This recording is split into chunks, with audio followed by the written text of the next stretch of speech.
patrimoine, les gens pensent très souvent château, cathédrale, etc. Bien sûr, c'est ça en premier. Mais c'est aussi ces petits lieux qui sont la caractéristique d'un village, d'un site qui raconte l'histoire de la population.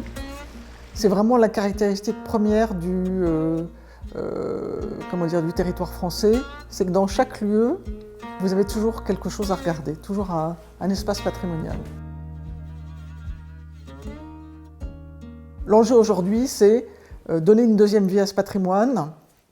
C'est d'autant plus important que ce patrimoine local est très souvent fédérateur au niveau des populations. Les personnes âgées racontent toute l'histoire qu'elles connaissent qui est liée au lieu, les plus jeunes s'en emparent pour imaginer justement un futur, et c'est encore une fois, ça fédère la population, donc c'est extrêmement important.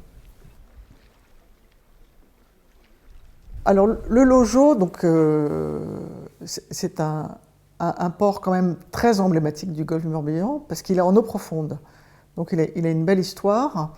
Au XIXe siècle, les bateaux venaient hiverner au Lojo pour réparer, pour changer les voiles, etc.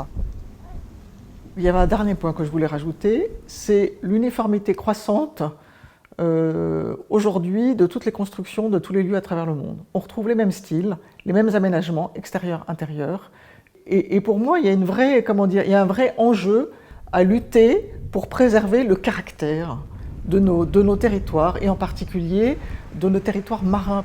La France est baignée par la mer, c'est son histoire, et ça, il faut le conserver à tout prix. Voilà. Et pas se retrouver dans, on arrive au Lojo, et ben ça va ressembler au village qui est 100 km plus loin, etc. L'enjeu, il est là. On est en Bretagne, sur le golfe.